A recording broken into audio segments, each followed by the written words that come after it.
Dilan 1, Dilan 2, terus ada Milia, baca novelnya, terus yang Ancika. Nah yang terakhir yang bintangnya Ariel kemarin tanggal 30 April kemarin kan, karena hobiku memang nonton film, aku hobinya, apalagi film horor, seneng aku. Dulu kebiasaan saya waktu saya sekolah, saya tuh baca buku sebelum tidur. Sampai saya tuh di rumah mendirikan perpustakaan desa saya di rumah itu, karena saya senang baca buku. Ya kan, saya lebih senang baca berita. Tapi saya tidak baca berita sebelum tidur. Saya baca berita biasanya di sela-sela saya ngajar aktivitas sekolah itu toh. Aku duduk di meja kerja baca-baca berita, buka CNN, buka Warta Jateng, buka Metro, Liputan 6, tak baca semua. Tapi kalau malam sekarang hobi saya ganti. Saya nonton film sebelum tidur. Minimal saya sehari itu 1 film. Karena saya belajar dari situ. Dari film itu belajar. Yang namanya belajar itu kan ada audio, ada visual, ada kinestetik. Kecerdasan itu ada intelektual, ada emosional, ada spiritual. Jangan kamu kira kecerdasan itu hanya intelektual atau intelligent question aja. Emosional itu kecerdasan. Belum tentu orang yang pintar matematika pintar menyikapi masalah, karena itu kecerdasan emosional. Belum tentu orang yang rajin sholat dia tidak bisa mengambil hikmah pelajaran dari aktivitas sholat yang dia lakukan. Sholatnya iya, ngelindungi koncone sih. Sholat bumi iya, puasanya iya, pentung. Tapi masih sering, mulutnya masih sering melukai orang lain. Matanya masih suka iri, hatinya masih suka dengki, karena dia nggak punya kecerdasan spiritual. Maka anak-anak 3 komponen itu jangan kamu sepelekan. Kecerdasan otakmu, kecerdasan intelektualmu, kecerdasan emosionalmu, dan kecerdasan spiritualmu harus sama-sama dibangun. Lanjut, bahasa tubuh, body language. Bahasa tubuh penting ketika kamu bicara di depan. Jangan kamu ngecek cerai kalau cagaan nih. Yang saya hormati Ibu Kepala Sekolah, Ibu Larasati SH, tapi menengai, dan teman-teman semua yang saya cintai dan saya banggakan. Tidak ada pergerakan, tidak ada body language, mimik mukanya membosankan, datar. Tidak apa-apa kalau kamu misalnya jadi komedian, mungkin ciri khasnya kayak gitu. Kayak komedian kan punya ciri khas. Pak Bolot itu ciri khasnya tidak mendengar ya. Nanti ada yang kemarin baru ngetren itu siapa itu namanya? Nah itu ciri khasnya kan kayak anak yang lugu, tapi isinya berbobot kata-katanya. Nah itu bahasa tubuhmu itu mewakili siapa kamu. Siap ya belajar public speaking ya? Siap? Mulai sekarang. Jadi kamu ikut organisasi kok orang patok bawang tok, orang tambah sulam. Kalau organisasi gebrutu rene ninggalke jam kelas yang penting. Engko nongkrong sak pen-pen kalau organisasi kur game-gamean tok. Belajar organisasi itu diskusi. Ketika tidak cocok sama senior, sampaikan dengan bahasa yang baik. Senior tidak cocok kepada adiknya, sampaikan dengan bahasa yang baik, bukan bahasa ratanan, bukan bahasa preman yang metu. Percuma kamu ikut organisasi. Gak cocok sama temennya, sampaikan dengan bahasa yang baik, dengan bahasa yang terpelajar, dengan bahasa intelektual. Orang kewan alas metu. Kayak gitu gak usah ikut organisasi. Ya kan, gak usah organisasi lah. Mungkin di grup kelas itu juga ada grup kelas, ada juga grup kelas yang gak ada gurunya di situ kan. Ya kan, kok gurunya digawe stiker. Lanjut. Ekspresi wajah, mimik muka. Sesuaikan ekspresi dengan tema bicara. Kamu misalnya suatu saat tetanggamu ada yang meninggal, kamu diminta untuk menjadi pembawa acara dalam mengantar jenazah. Wah, kamu kalau cengengesan, ya, innalillahi wa inna ilaihi raji'un. Telah meninggal dunia nih teman kita, ini agak kopla ini teman kita kan, malah kamu dibualan gelas tenang karo keluarganya kamu. Harus sesuai. Atau kamu misalnya jadi MC pernikahan, jadi gini, nanti kamu akan tahu karaktermu tuh gimana nanti. Acara-acara hiburan saya kurang cocok. Bukan tidak bisa, aku harus terbentuk sesuai dengan diriku.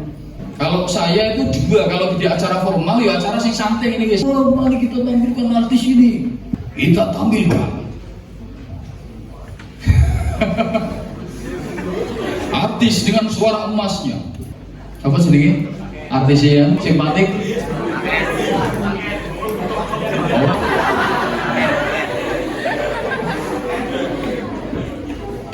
jedir.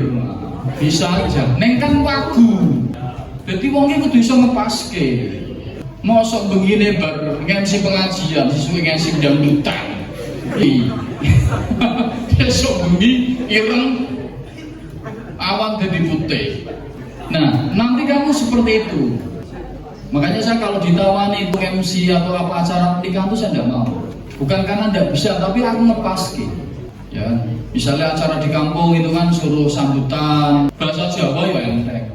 Mugi-mugi kita sedaya dados tiyang wonten ing papan pelenggahan menika. Tapi nek sing acara hura-hura ya ora pas.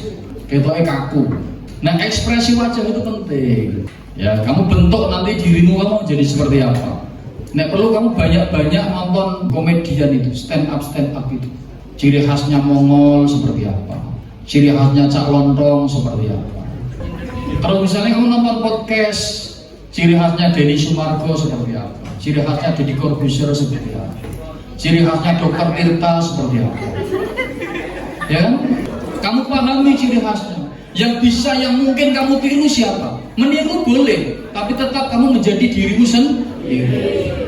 Saya sampai jam 4 nanti ya. Lanjut. Intonasi ini kudu pas, naik turunnya nada, biar tidak membosankan. Benar ya panitia, saya sampai jam 4 ya, ya kan?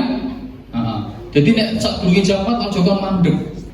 Lanjut ya. Intonasi harus sesuai. Ojo datar, nggak ada intonasi, nggak ada naik turunnya nada.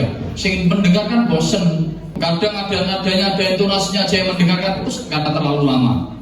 Oke, itu tentang public speaking. Ada pertanyaan?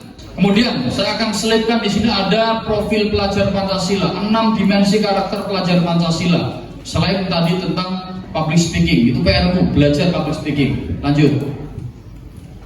Beriman dan bertakwa serta berakhlak mulia. Kamu yang ada di sini, yang Islam, sholat timang waktumu wis genep apa urung? Mulai dari sekarang mulai diatur digenepi. Yang non Islam sudah beribadah sesuai dengan agamanya apa belum? Ya kan, yang Kristen, yang Katolik itu sudah ke gereja belum setiap minggu? Ya kan, jangan-jangan kamu wayah ke gereja malah tidur di asrama ini. Ada enggak? Mana? Minggu ya ke gereja, paham? Ke gereja sesuai dengan agama. Jangan tidur minggu ke gereja enggak? Kamu ke gereja? Iya, harus ke gereja. Harus taat sesuai dengan agamanya. Islam sholat ibadah 5 waktu harus tetap. Kemudian berakhlak, berbudi pekerti. Akhlakmu, budi pekertimu, tata kramamu harus bagus, harus baik. Apalagi kamu anak organisasi, menjadi pionir dan contoh bagi teman-temanmu yang tidak ikut organisasi. Berkebinekaan global, jangan hanya mementingkan kelompokmu. Contoh kita lingkup kecil, yang OSIS jangan hanya mementingkan OSIS saja. Yang pramuka jangan egois. Yang taruna jangan saklek-saklek dengan kepentingannya taruna. Harus global kamu dilatih kebinekaannya. Ayo kita bikin kegiatan bareng yuk, sama pramuka, sama taruna, sama OSIS. Jadi tidak hanya ini aja.